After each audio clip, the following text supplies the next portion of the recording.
My sister said Mom loved me more, he said, swirling his wine like it was some twisted toast. Then he leaned back in the booth and smirked. So she figured she deserved the jewelry. I didn't answer right away. I was too busy trying to decide whether to laugh or cry, or walk out of that restaurant and never look back. Instead, I reached for my water glass with steady hands and said, "And you think that's fair?" He shrugged. Like he wasn't talking about my mother's wedding ring. Like this was some sibling squabble over who got the bigger slice of pie.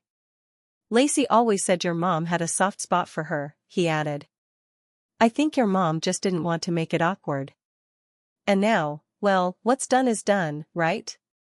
He stabbed a bite of steak, eyes fixed on me like he was waiting to see if I'd finally break. But I didn't. I'd already broken. Earlier. When I walked into my mother's room that morning and opened her jewelry box. Empty. All of it, gone. The brooch she wore every Christmas. The pearls she got from Grandma Dean. Her wedding band. Even the garnet ring she used to let me try on when I was little and playing dress-up. I stood there, staring at the open box for what felt like hours. The pink velvet lining looked like it had been clawed at. Torn in one corner. My mother's most cherished pieces vanished before the scent of her perfume had even faded from the room. And somehow, the first person I called was my ex. Backtrack with me a second. I'm Rachel Dean. 44. Divorced. HR manager for a paper company outside Savannah. I live in the house I bought after my marriage fell apart, one of those squat yellow ranchers with a porch swing and peeling shutters that I keep telling myself I'll fix. Mom moved in with me about 4 years ago, when her knees started giving out and Lacey, my younger sister, said she just wasn't built to be a caretaker. So I became the caretaker. I took her to doctor appointments. Cooked her meals. Watched Jeopardy! With her on weeknights and scratched her back when she couldn't sleep.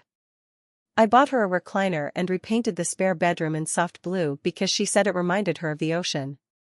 We weren't always close when I was younger, but living with her as an adult? That healed something in me. She became my person again. The one who called me pumpkin even when I was angry, who asked how I slept every single morning like it was sacred. So when she passed, sudden, middle of the night, no warning, I wasn't just grieving. I was gutted. I couldn't eat. Couldn't work. I wore her old flannel robe for days, not even realizing it still smelled like her until my coworker Marcy hugged me and whispered, "You still smell like your mama." I smiled. Then I cried in my car for 20 minutes. The funeral was tasteful. Small. I did the flowers myself because I didn't trust anyone else to pick the right shade of white. Lacey flew in 2 days before the service, didn't help with the arrangements, didn't offer to pay for anything, but made sure she was seen. She wore a pale mauve dress and said it was for Mom's spirit. I should have known. It wasn't until 2 days after the service that I opened Mom's jewelry box. And the worst part? Lacey didn't even deny it. When I called, she sounded sleepy. What jewelry? Lacey. Mom's ring. Her brooch. The pearl set from Grandma. The gold hoops she wore to church every Sunday, they're gone. She didn't even pause. I mean, I took a few things, she said. She would have wanted me to have them. She didn't even leave a will, I said, stunned. Exactly. So we share. What's the big deal? She sounded bored. Like this was beneath her. Like I was being unreasonable. Then she added, Mom told me once she didn't want you to feel like she played favorites. That's why she always gave you the responsible stuff, the bills, the caretaking. But she and I had this unspoken connection. You wouldn't get it. I hung up before I said something I'd regret. Lacey has always been good at turning herself into the victim. When we were kids, I'd clean the house while she took bubble baths. If I called her out, she'd cry and tell Mom I yelled. And Mom, tired, working double shifts at the time, would just say, Rachel, you know your sister's sensitive. So I became the strong one. The helper. The girl who did the chores, paid her way through college, married the safe man, and hosted every holiday dinner even when no one offered to bring a side dish. And Lacey? She flitted from one city to another, dated musicians and entrepreneurs, lived in other people's guest rooms, and posted quotes about self-worth on Instagram while I scrubbed Mom's tub. That's not bitterness talking. That's just the facts. So when I saw Mom's garnet ring pop up on an estate auction website 2 weeks later, it didn't shock me. It just hurt. It had her initials inside the band. PD 1964. It was unmistakable. I stared at the screen for 20 minutes before I placed the bid. I used an old alias. Ray Daniels. A variation on my name from back in college when I was writing poetry that no one ever read. I won the auction. Quietly. Silently. Without telling a soul. And then I watched again. Over the next month, one by one, I bought back everything she'd sold. The brooch. The pearls. The church hoops. The delicate gold chain with the tiny locket that had my baby picture inside, not Lacey's. It was like digging up treasure from the ashes. But I didn't wear them. Didn't display them. I just kept them safe. Tucked in a cedar box on the highest shelf of my closet. Because those pieces weren't just accessories. They were memories. Anchors. Proof that I had belonged to someone. That I mattered. A few weeks before Lacey's birthday, we were both at Aunt Sherry's house for a family dinner. Potluck. Cheap wine. Plastic plates. I stayed quiet most of the evening, sipping ginger ale and trying not to look at Lacey, who was laughing too loud and drinking rose like she was hosting a bridal shower for herself.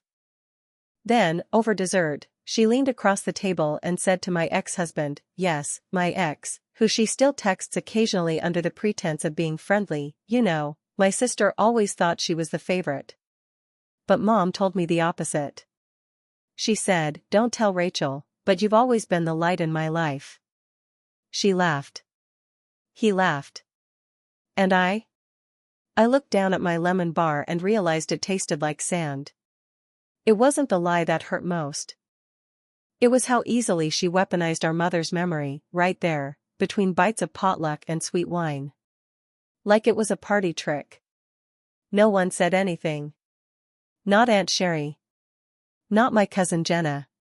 Not even my ex, though he had the decency to look a little uncomfortable before refilling Lacey's glass. I excused myself, went to the bathroom, and just stared at myself in the mirror. I didn't cry. Not anymore. I'd used up those tears. Instead, I saw someone I hadn't seen in a long time. Not the doormat. Not the older sister. Not the responsible one. Just me. And suddenly, I knew what I had to do. On Lacey's birthday, she posted a picture of herself in a red sundress, holding a mimosa and grinning like she'd just inherited a kingdom. Caption, still Mom's favorite. Still flawless. Woman tipping hand medium light skin tone sparkles # Leo season. I didn't comment. Didn't like it. Didn't share it. But I sent her a gift. Wrapped in gold tissue, sealed with a wax stamp I found at a vintage shop downtown. Inside the box? Just one earring. A gold teardrop with a tiny garnet bead. The left one. The right one? That stayed with me. No note. No return address. Just a silent reminder. A whisper from the past. She posted a story that night. A picture of the earring in her palm. No caption. Just 3 question marks. She didn't text me. Didn't call. But I could feel the crack forming. It was small. But it was enough. Because now she knows something she didn't before. Someone's watching. Someone remembers. And this time? I'm not swallowing my voice. I'm sharpening it. I didn't go to her birthday dinner. But I watched the videos of them toasting without me, her friends giggling in halter dresses, holding up champagne flutes and calling her Queen Lacey like she was some southern socialite and not the same woman who'd pawned our dead mother's jewelry for rent and rose. It's strange what you can see when you step back far enough.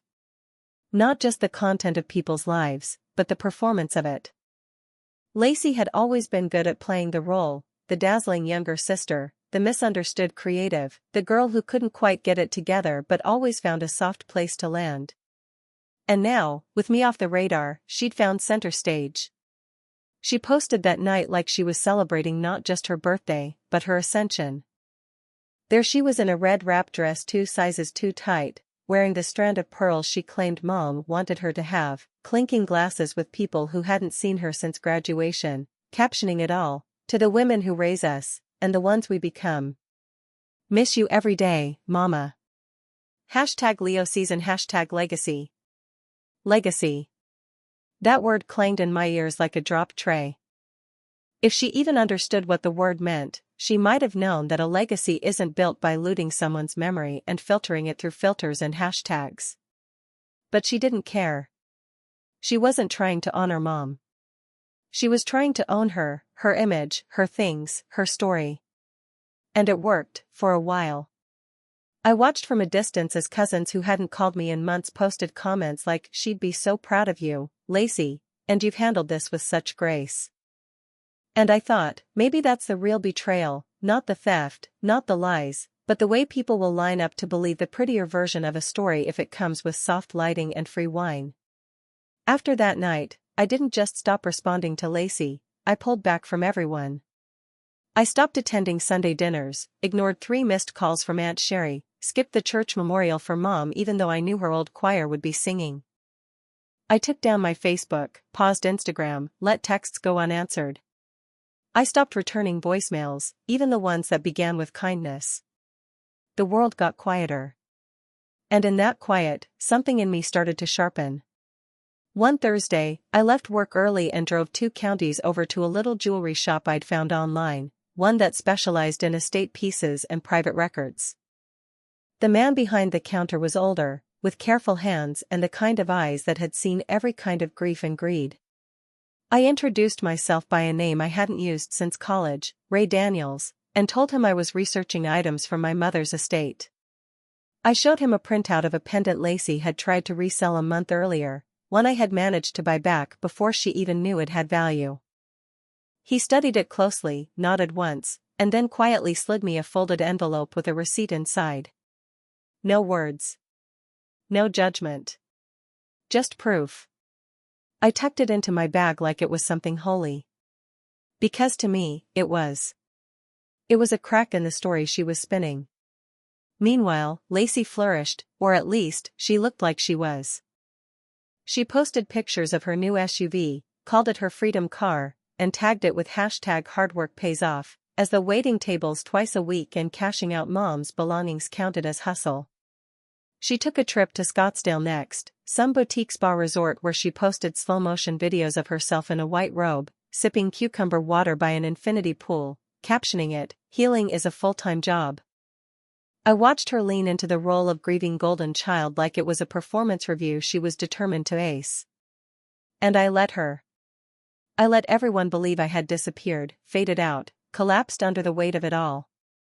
What they didn't see were the lists I was making, the file I was building, the envelope now growing thick with dates, names, wire transfers, and false appraisals. The story she was telling the world had cracks.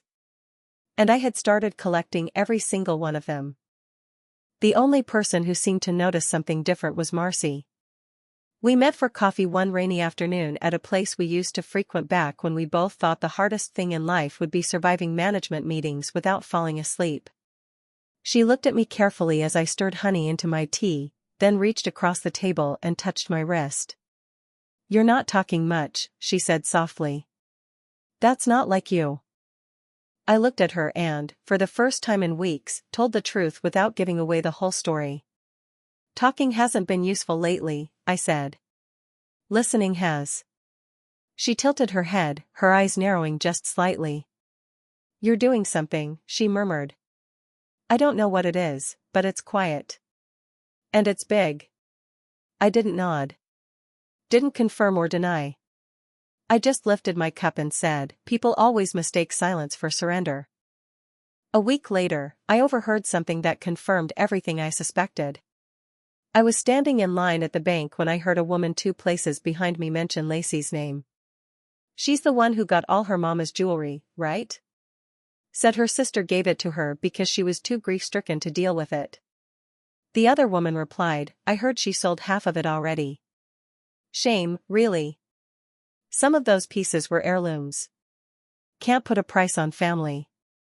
I didn't turn around. I didn't say a word. But I smiled for the first time in days. Because now the lie wasn't just personal. It was public.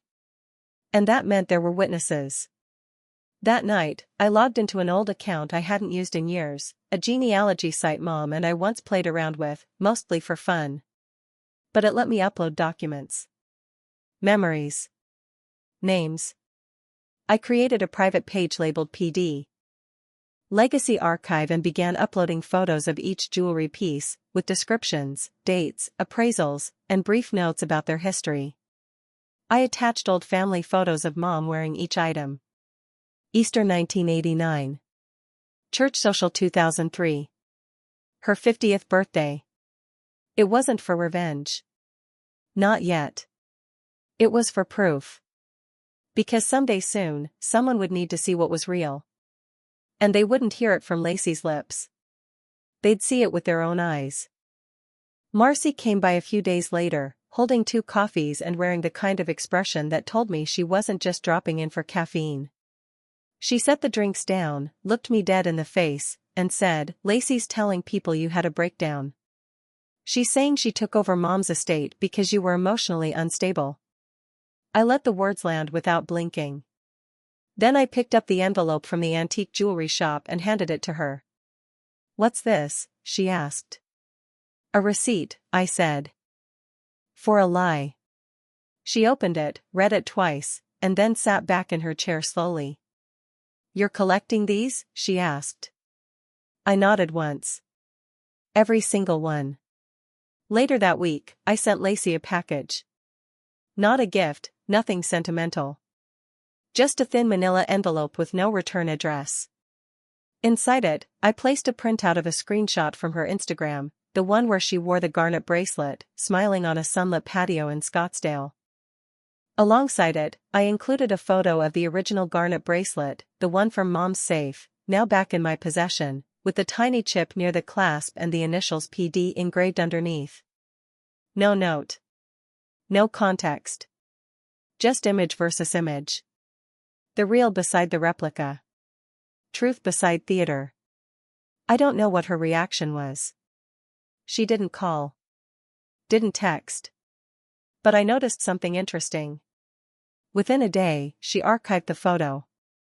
Within 2 days, she posted a cryptic story that read, People are so obsessed with the past. Maybe because they don't have a future. The next time she appeared on social media, she was wearing costume jewelry. Still, she kept up the performance in person. At a family cookout the following Saturday, which I didn't attend, she gave a speech. I heard about it later from a second cousin who called me on the drive home, his voice low and cautious like he wasn't sure if he should be telling me anything at all.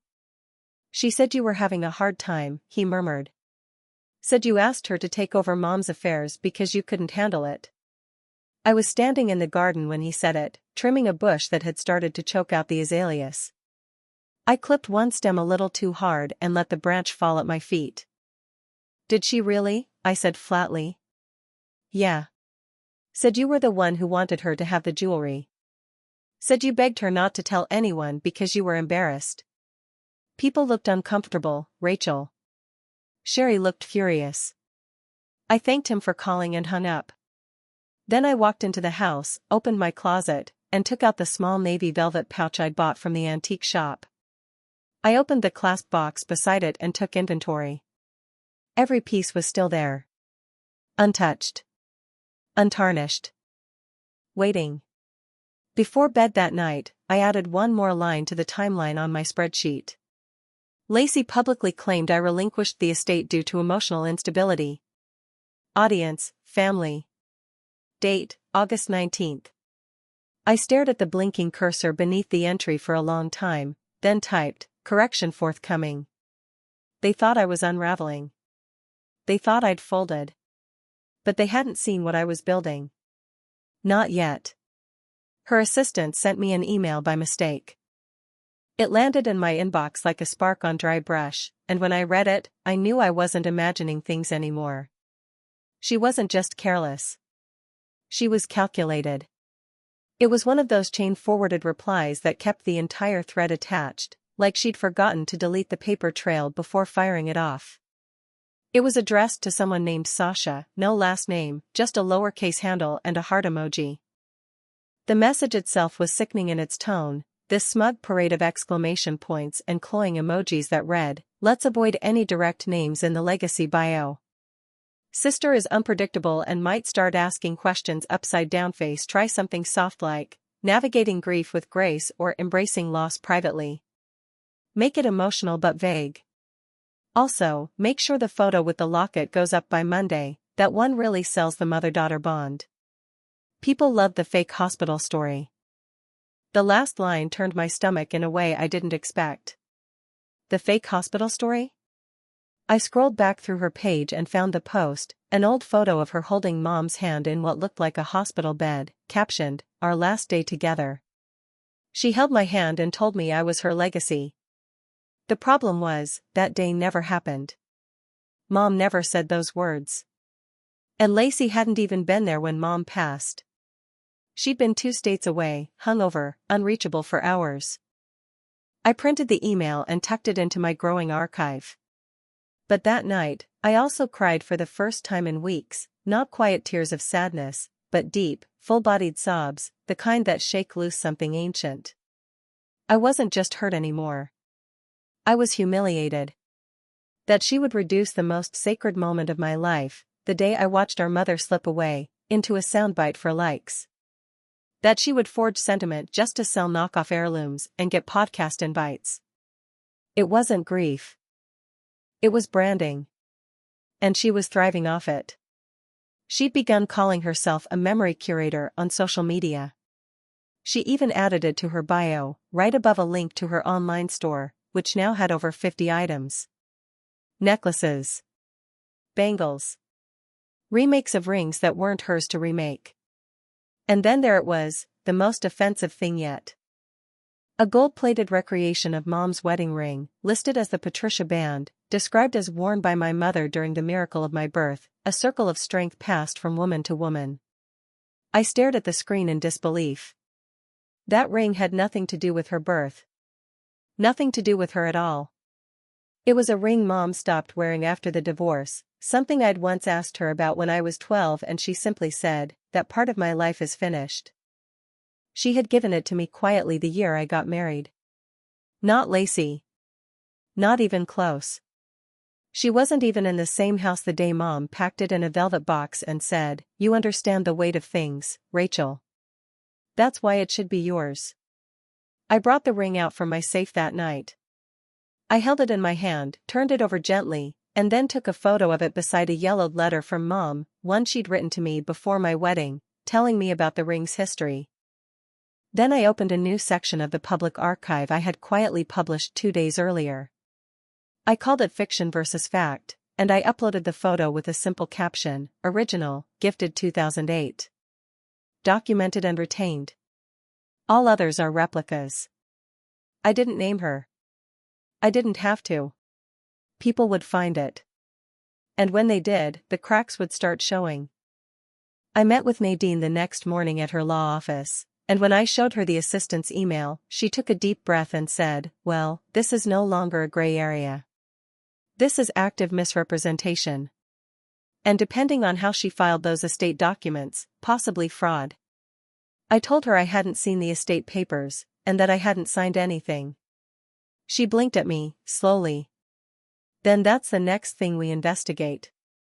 She picked up her phone and made a call right in front of me. It took 30 minutes, a series of legal credentials, and a follow-up email, but by the end of the hour, she had obtained a digital copy of the probate filing. When she opened it, her face tightened. She claimed you verbally relinquished all rights and signed a transfer, Nadine said. She submitted it as a notarized statement, but I don't see any actual signature. Just hers. I felt the blood drain from my face. That's a lie. Nadine nodded, her tone suddenly cold. Yes.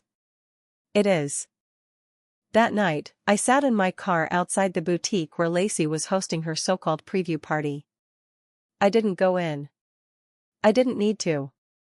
I just watched as the crowd came and went, mostly women in their 30s, holding tiny pink champagne flutes and posing for photos in front of a flower wall.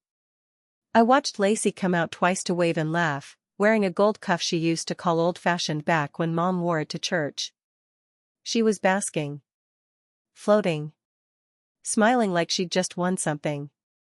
But her smiles weren't reaching her eyes anymore. They looked strained, a little too wide, like someone afraid the lights might go out before the show ended. Later that week, Marcy called me in a whisper, like she didn't want the walls to hear her. "You're not gonna believe what I just heard," she said. She told Jenna that Mom planned to rewrite the will, that she was going to leave you out because you were emotionally unstable after your divorce and didn't need material things. She said Mom told her that privately. I sat there, stunned, the phone pressed to my ear like it was draining the last of my faith in humanity. "She said that?" I asked, my voice steady but my hands shaking. "She really said that?" Marcy was quiet for a moment. "Word for word. I only heard about it secondhand, but, yeah. And people are repeating it." I didn't answer. I just looked over at the corkboard where I'd started pinning evidence, receipts, screenshots, timelines. I added one more note in red ink: defamation. A few days later, a local paper published a puff piece titled "Healing Through Heritage: How a Georgia Artisan Turned Grief into Gold." It featured photos of Lacey in a flowing white dress, standing under an oak tree holding one of her knockoff necklaces. The quotes were nauseating. "My mother's voice is in every piece I create," she said. "Even when she was sick, she told me, 'You carry my light. You carry it better than anyone.'" I slammed the paper down on the table and nearly knocked my coffee over.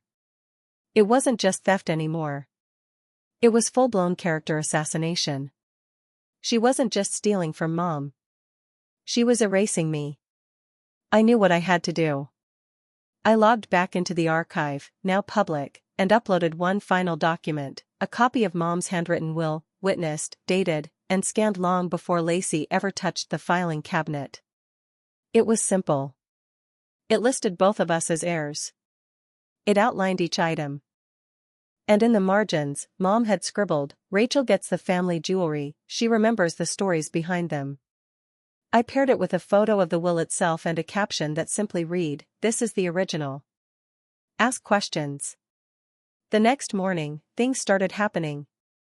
A cousin texted me a screenshot of a deleted post.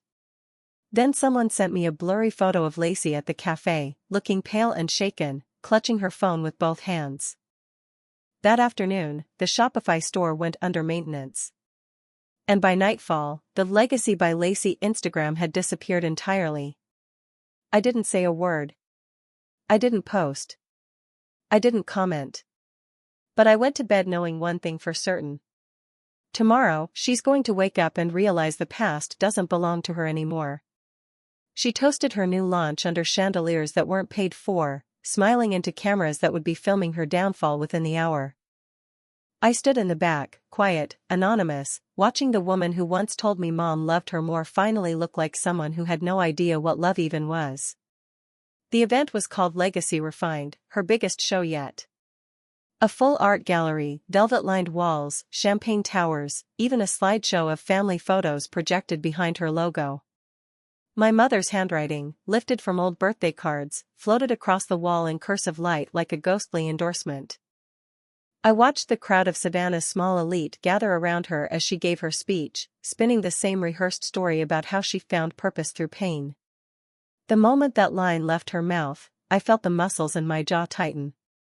Because that was the same phrase Mom used to whisper to me after hard days, "Find purpose through pain, baby, or the pain wins."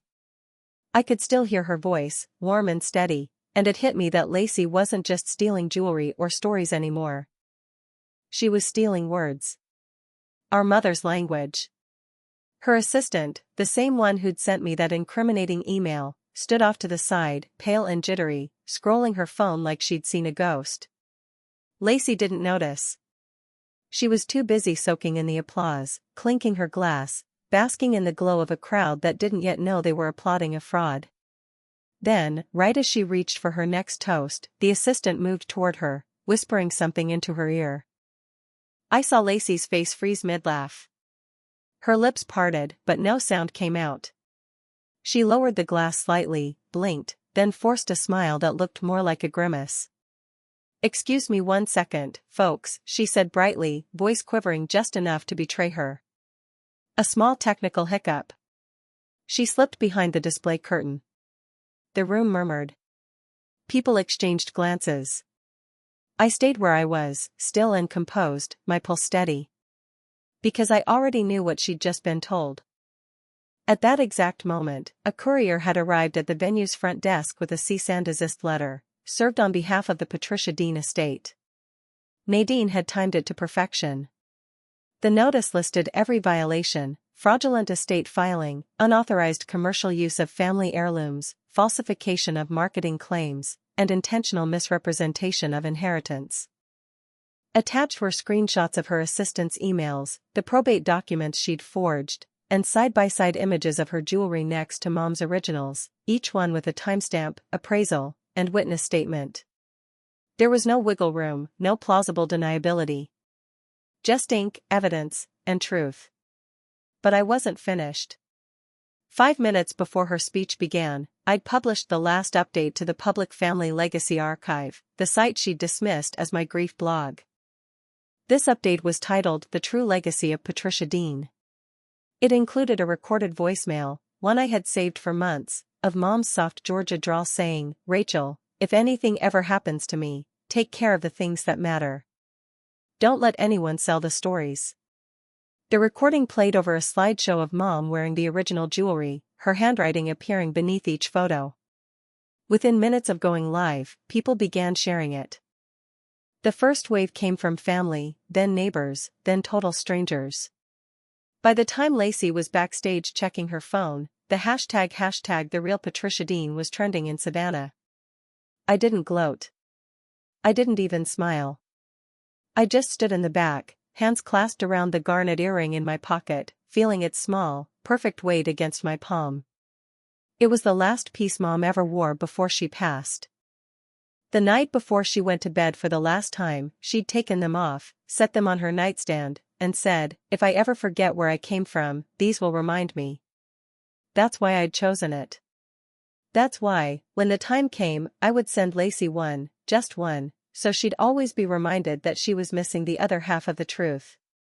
When she reappeared from behind the curtain, the applause had thinned into a murmur. The photographers had lowered their cameras. Someone had clearly told them. I saw her grip the microphone, her hands trembling slightly, her voice pitched high and thin. "There's been some misinformation circulating tonight," she began, "but I just want to say that everything I've done has been in good faith," and she paused as her assistant whispered again. The assistant was crying now. The audience shifted uncomfortably. A man in the front row raised his phone, live streaming. I watched the red recording light blink on. Lacey's voice cracked. "It's not true," she blurted out. "She's lying. My sister's just jealous. She never cared about Mom's work until she realized she could use it against me." The words tumbled out too fast, too desperate.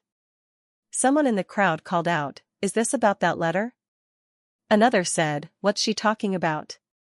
And then, like a wave, the murmurs turned into phones lifting, screens lighting up. Someone whispered, "Check Twitter." Another person gasped softly. The recording of Mom's voice had started to spread, someone had played it aloud in the room. It echoed faintly over the crowd, that gentle southern tone cutting through the tension like a hymn, "Don't let anyone sell the stories." Lacey froze. I saw her knees wobble. Her hand went to her chest, her eyes darting toward the sound booth. "Turn that off," she hissed, her voice cracking through the mic. "Turn it off right now." But it was too late. The feed had been picked up by local reporters. The video of her meltdown would hit 3 social platforms before she even made it home. I didn't stay for the end. I slipped out quietly, walking down the hall while the echo of chaos faded behind me. When I stepped into the cool night air, I let out a long, trembling breath I hadn't realized I'd been holding for months. The air smelled like magnolia and rain. It smelled like peace. 2 days later, the boutique filed for bankruptcy protection. Lacey's website was permanently shut down. The Legacy by Lacey brand license was revoked after Nadine's office contacted every vendor she'd done business with, sharing the official documentation of the estate's ownership. A small arts magazine released a retraction of its previous feature on her, and local news stations ran a piece titled "Heirloom Hoax: The Truth Behind Savannah's So-Called Legacy Artist." The legal settlement came quietly a few weeks later. Nadine called me in to sign the final papers. "She's agreed to restitution and full forfeiture of profits," she said. "But between us, she won't recover from this. Her reputation's gone." I stared at the signature line for a long time before signing. My hands didn't shake. It wasn't joy I felt. It was relief, the deep, grounding kind that comes from setting a story straight. That night, I went to Mom's grave with the matching earring in my pocket. I sat down beside the headstone, took it out, and laid it next to her name. "She got hers back, Mama," I whispered. "Not the jewelry. The truth." I stayed there until dusk, listening to cicadas hum through the trees, thinking about how much quieter the world felt now. A week later, I mailed the other earring, the one I'd kept from the beginning, to Lacey's apartment. No note, no return address. Just the garnet, polished clean, inside a small velvet box. It was the same box Mom used to store them in, the same one she'd kept in her dresser all my life. I imagined Lacey opening it, recognizing it instantly, and realizing that no matter how much she tried to possess our mother's memory, there was always one piece she'd never get back. For a few days afterward, I felt hollow, not sad, exactly, but emptied out, the way a field feels after the last harvest. Marcy noticed it when we met for coffee. "You did it," she said gently. "You got justice." I nodded, stirring sugar into my cup. "It doesn't feel like winning," I admitted. "It just feels like it's finally over." She smiled softly. "That's what closure is, Rachel. It's not victory. It's quiet." She was right. That night, I opened Mom's cedar box one last time. Inside were all the pieces I'd recovered, the pearls, the brooch, the garnet ring, the tiny gold chain with the locket that still held a photo of me at 3 years old. I ran my fingers over each one, feeling the warmth of her stories still humming beneath the metal. Then I whispered into the silence, "You can rest now, Mom." I remembered the stories. They thought they could take what she left me, the jewelry, the memories, the meaning. But I didn't fight for things. I fought for truth. And the truth always shines brighter than the thief who tries to steal it.